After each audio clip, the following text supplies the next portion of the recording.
my name is Bernard Ozarowski, and my outlet's the Invention of Dreams. And thank you very much for joining me today to talk about the Aviary. Of course. Yeah, thank you for having us. So, recognizing just a lot of my questions are probably going to be to both of you. So I apologize in advance that I'm not necessarily going to be able to say, this one for you, Chris, this one for you, Jennifer. I guess my first question is sort of if you could introduce the movie a little bit to my readers and watchers, tell us how you came up with the story of the Aviary.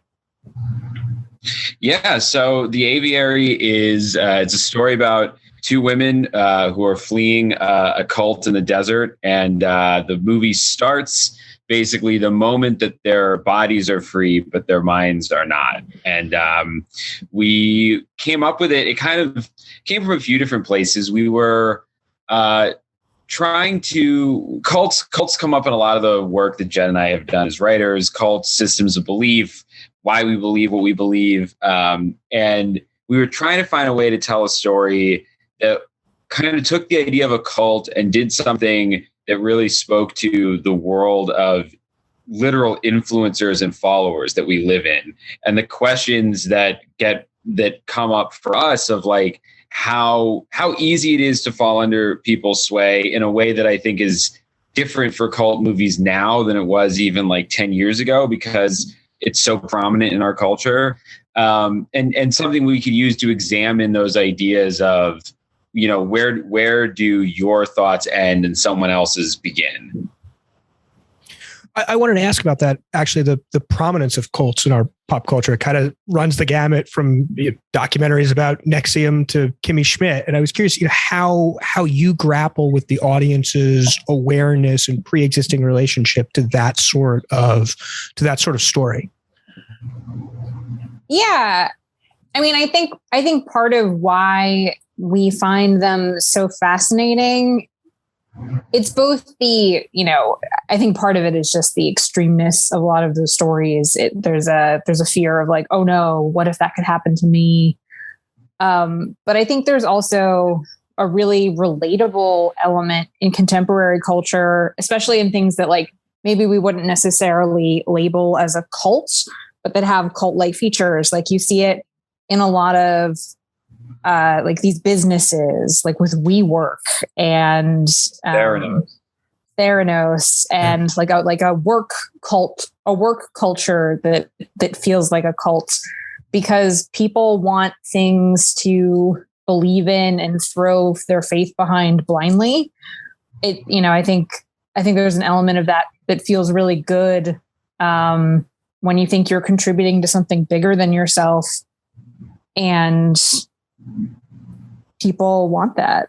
Yeah, and those lines in the present day are just getting grayer and grayer. I think that's why you see it creeping into businesses. That's why you see it creeping into the wellness community. You see it creeping into, I guess it's not surprising that you see it creeping into conspiracy communities, but there's those lines are blurring, and I think the definition of like what makes a cult leader is blurring too. It's not, Nexium was a touch point for us, but really so were tech founders more than any other individual cult, because I think that's the direction that these things are moving, is much less a guy in a robe with really, esoteric mystical beliefs. And it's moving more into a world of something that sounds and feels practical in the moment, but becomes more and more dangerous the deeper into it that you get. I think that makes an awful lot of sense, especially, and not to drag you into saying anything about Twitter's acquisition or anything, but a lot of the dialogue around Elon Musk and Twitter, even stuff like, certain fan bases and things like that can end up in this sort of, very cult of personality place. So it makes a lot of sense. It's interesting. One of the ways I think you capture that tech element, and I don't think it had quite crystallized for me, is the way you film a lot of the scenes with Chris Messina, which appear to be through almost security cam footage or what look like, ring camera type things. I have two little kids, so it's always on my mind, these security cameras. And I was curious to hear you speak to your thought process and the way you set up some of the scenes looking back at their time in the cult.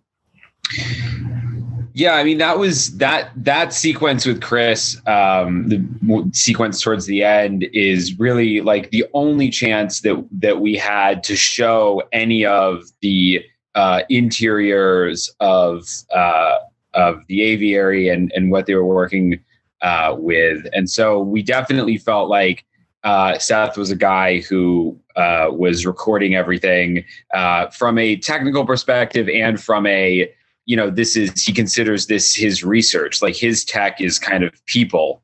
And so he studies this stuff and keeps it logged and keeps it organized. And so that was actually a really fun scene to direct. Well, Jen can speak to it more because this was actually a day where we had to, in order to shoot everything in our number of days, we actually split up this day. But this whole scene you're referencing was basically staged and shot like a play.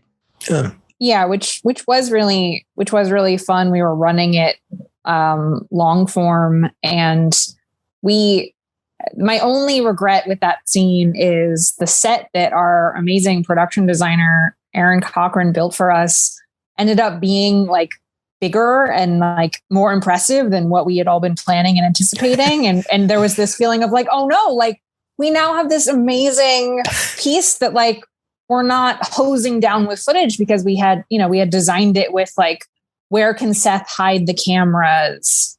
Like where really like makes sense to feel that, not like how do we best use the space? But yeah, it was really fun working that scene with Chris and Sandrine Holt, who plays Delilah. And I think it's really and editing it too.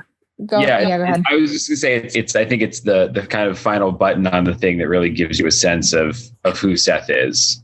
I actually had the chance to speak with Malin and Lorenza last week, or maybe it was earlier this week. I don't know. Time kind of blends together, but they were delightful. But one of the things I was curious about is how you sort of bring them into the project, how you get folks involved, because it's I think a difficult part and a difficult shoot from what I can gather, a lot of time outside in the elements. So I'm curious what the process was like on your end to bring them in. And I know Malin has a role as a producer here as well. So how it kind of all came together. Yeah. And that, that's part of what, like Malin was our big first piece. And she had come up as we were moving towards production, as we were moving towards kind of locking a last final, at least like paper draft of the script. We had been talking amongst the two of us and with our two core producers, Jessica Rhodes and Andrew Miller, about like who's our dream Jillian. And we were talking about Malin. And we did, in that last rewrite, there were even a handful of scenes and lines where we were like, oh, this would be so good for her, or things we like tweaked a little bit. And it felt like a tiny bit of a fantasy, like to be honest, just because, in our experience and most of our colleagues, like other filmmakers' experience, you never get your first offer.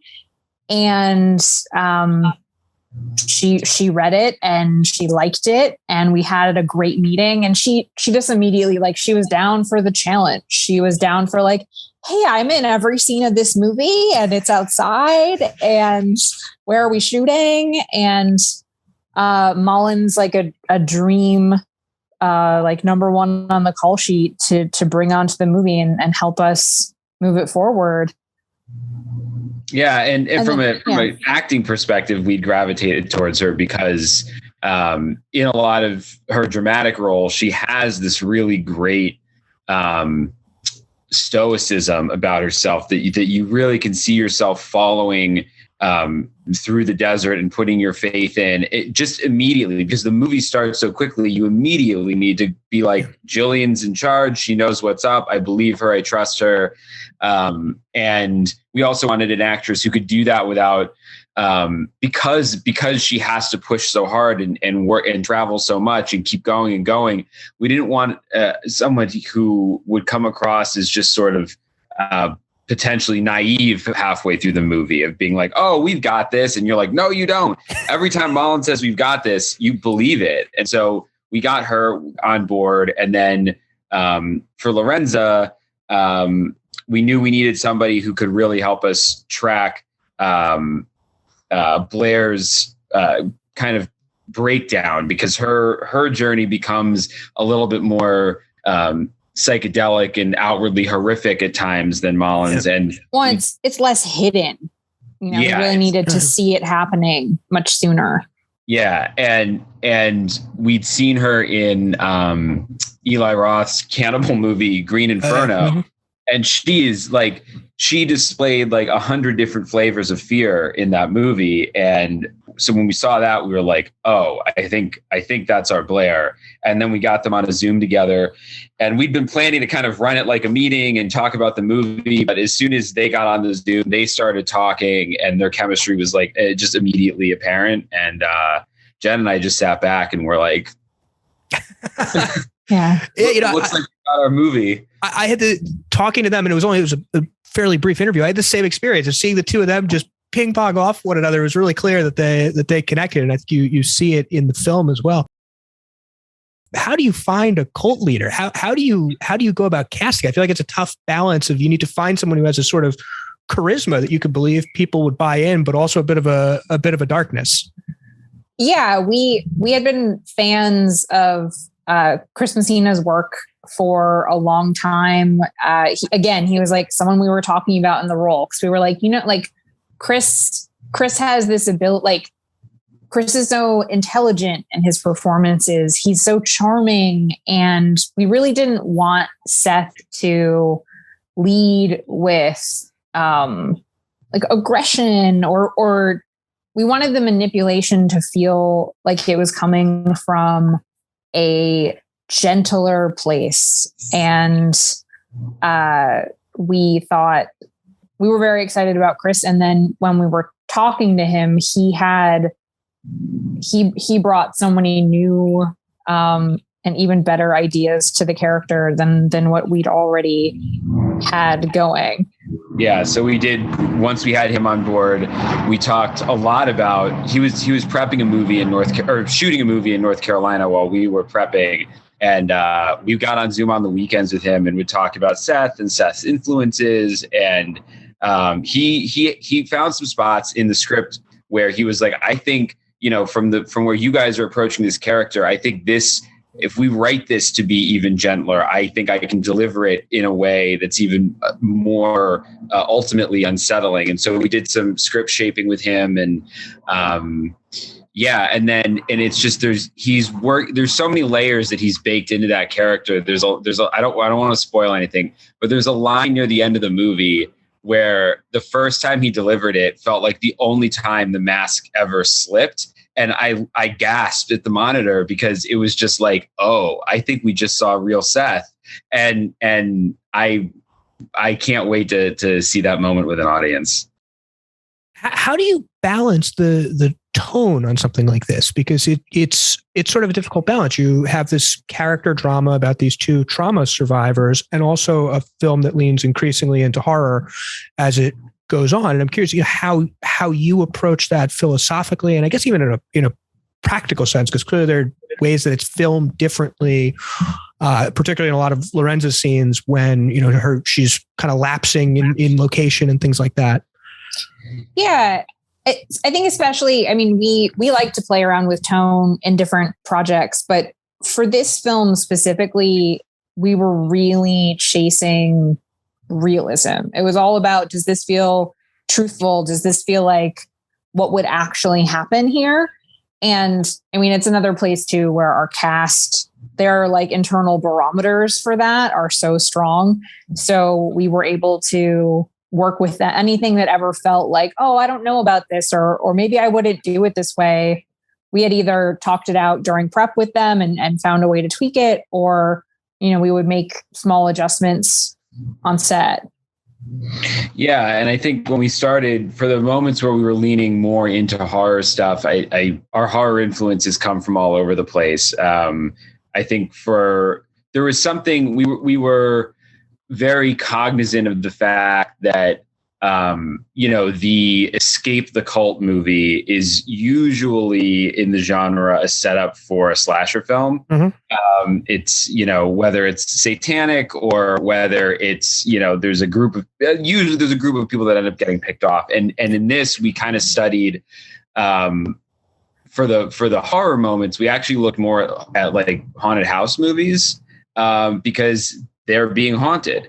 And so we were like, one of the curveballs we can throw here is that instead of shooting the horror scenes in sort of a muscular slasher style, maybe we can go for more elegant, ghostly style. And I think it was a really interesting mix for us to play with. And some of my favorite moments are when these eerier, borderline supernatural feeling things start to crash our cult movie. One of the things I did want to hear about is what the process was like, sort of a practical level to shoot this film. A lot of it's outdoors. It's during COVID, right? Mm-hmm. Yeah. So COVID production, outdoors, elements. I can't imagine a desert does well with equipment and everything else. How do you approach it? Especially this, is this the first feature length for yes. So first feature length, how do you grapple with this? It seems like an ordeal. Go ahead, Jen. I like a huge part of prep was finding the locations, because all of our previous directing experience has been mostly on location, but like in physical spaces and in on sets where we can draw overheads, and just like wrapping our heads around how do we block scenes in wide open spaces, stuff like that, and learning about, because in the film we use so much natural light, we had to learn about like which directions you can shoot and the arc of the sun over the day. And we all had these fun little like sun tracking apps. And sometimes you would find like this place in the desert and there would be like an amazing like rock outcropping. And we'd be like, oh, we want to use that. And then it would be like, we can't use that because the sun's going the other way. And that's going to look terrible if we point our camera at it. So there were a lot of like small heartbreaks like that. But once we were able to lock in our locations, then there was a lot of like just Chris and I on the weekends, like driving out to these places and figuring it out in person with ourselves and like taking reference photos or with us and our DP. So that was like a long, or, felt long part of the process. It was a weird, like Jen alluded to, the like blocking in the desert is for a whole movie. It gets tricky because you're like, well, I guess it could be anywhere. It's just a horizon. And so one of the interesting balances we had to strike, because we had 14 days to shoot the movie. So we had to be like super prepared, and we were working against the sun all day with the sun. Let's say with the sun. But yeah. But yeah, we like to joke the sun was our other AD. Yeah. The interesting challenge was like how much, because it's all the desert and can all look the same, how much do we want to move when we're moving quickly? Like how much can we fake? Like how much of this journey is just turning the camera north, south, east, west, and using that to stitch our desert together? At what point does it start to become noticeable? Is it okay if it's noticeable that it feels the same because it is the same? Like there is this ongoing discussion of how we build that journey. And ultimately, I think we were able to find a pretty good mix. It's really just two locations. It's the first 2/3 of the movie basically are all shot on one ranch, and the last third of the movie is shot on a different ranch that was like 20 minutes away. So it feels like a longer.